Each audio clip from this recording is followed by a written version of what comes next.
after high school, I immediately, after graduating from high school, I immediately started college. But something was not clicking there because I could not find the area where I said, this is where I belong.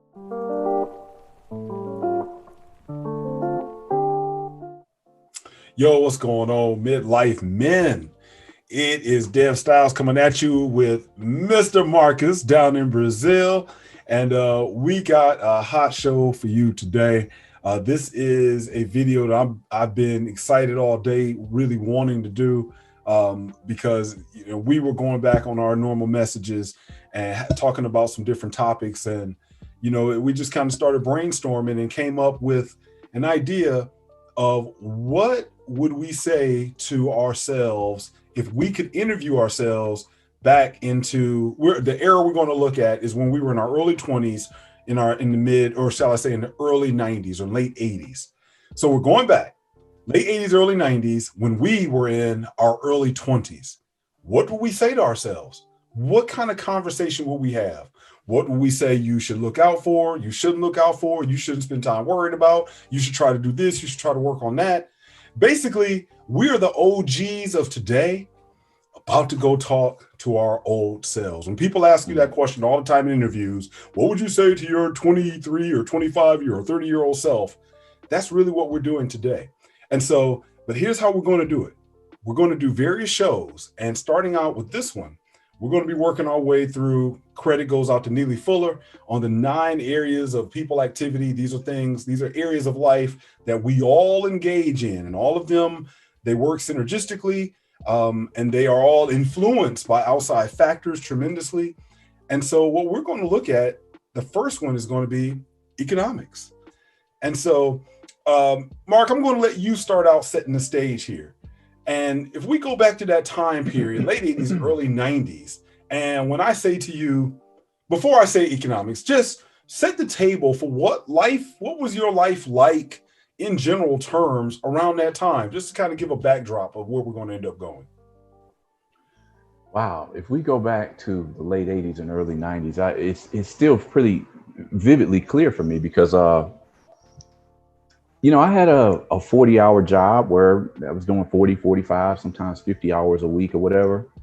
And in my small world, that little money that I was earning, I thought I was doing something. It was like,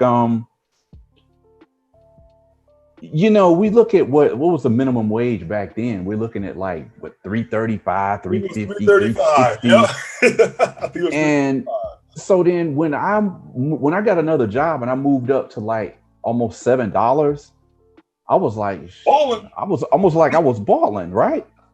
I had a car, it was a used little car, and I thought I was doing well. The funny thing about looking back at that is that sometimes I wonder the difference between how Black people are raised to look at things and how white people do, right? Because in some ways, in many ways, we're still so far behind where they are. I look back at those times, and some of the white people that I knew, some of the white people that I would work with, they were already looking at advances that they wanted to make in their lives. There were guys that were going into fields of employment that I had never even heard of. And so here I'm looking at life like I'm making almost $7 an hour. I'm about to be making $7.50 and $8. By the time I get finished with this contract, I'm gonna be up to $12.50 or something like that. And I thought I was doing really good. And it was like,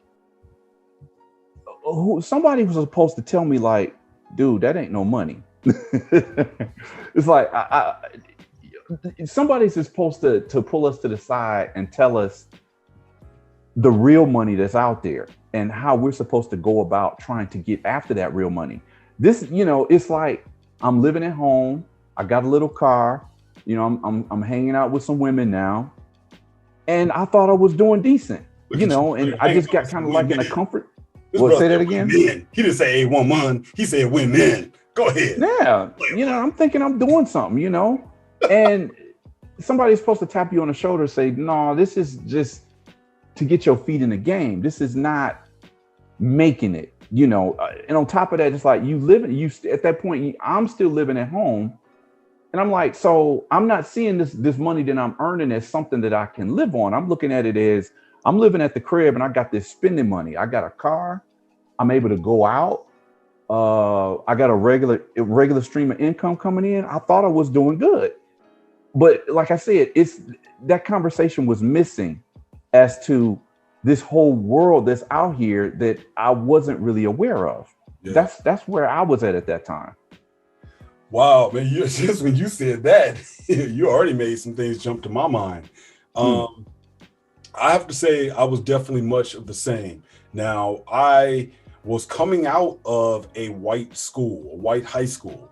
So I had already started noticing as well that difference between what was going on in our neighborhood, where how Black folks were living, and certainly how folks were living in the suburbs where I went to school at. And then, of course, even visiting my relatives who lived in nice suburban neighborhoods out in California.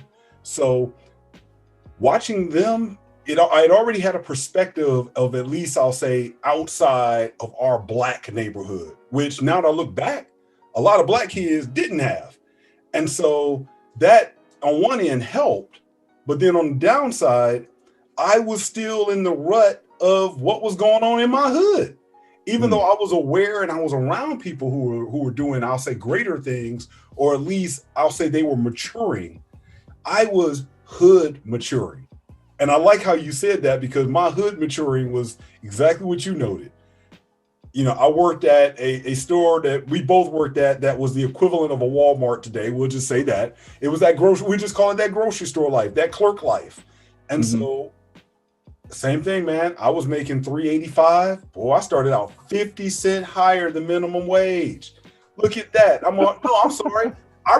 Let me get this correct. I rejected that job. Actually, I started at $5.25 because I had a chance to take the $3.85 job. I started at $5.25. And then, like you noted, over the years, my pay was steady going up. But I didn't realize the copper handcuffs that I was putting on myself. And so all through the early 90s, I really wasted a lot of it. Now, you did better than I did. You were working full time. I didn't even work full time. I worked part time all of those years. And same thing, I wrote down here, spending money. I thought I had some spending money, but my spending money left because I had a son. And so having a son at an early age as a teenager, once again, I still saw how other people were living, but I was living like folks in the hood, having babies out of wedlock, or shall I say, becoming a baby daddy. Also, that side of living in my parents' home, I wasn't thinking about how to move out. And worst of all, I wasn't thinking about how to go to college. I had given up on that dream. And I had really given up on that dream when I had a son, because then my closest friends, they went off and started going to college. And that, I mean, when I look back at that time in my life, man, I realized I truly did give up on my own dreams. It was like the guy I thought I was going to become. When I hit my late teens, early 20s, I realized this guy was I was like a doggone, former slave that had been released after the Civil War. I was just wandering. I didn't know what to do. And so that's that kind of that backdrop for me.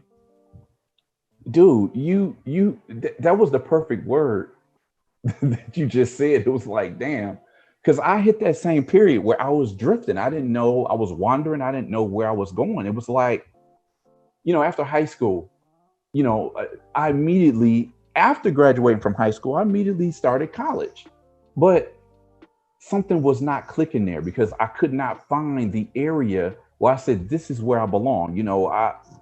In those first 4 years after high school, I tried to go to college like 2 or 3 times. First it was at a major university. Then I went to like a couple of community colleges, and I just bounced around trying, I got into like business management. I studied a little bit of marketing, and I wasn't feeling it. So by, let me say, the end of the 80s and tapping into the early 90s, I had already started and left the university life because I just didn't know the direction that I was going in.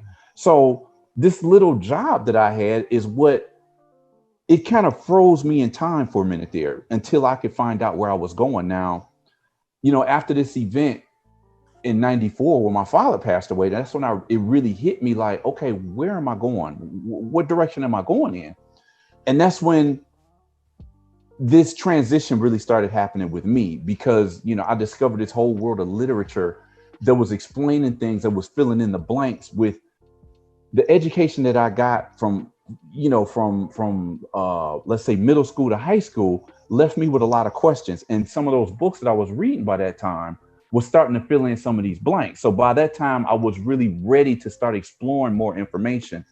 And that's when we come into that, we talking about closing out the 80s and moving into the early to mid 90s, where I started making that transition. So I'm definitely there with you. I was totally wandering at that point because I didn't have a direction.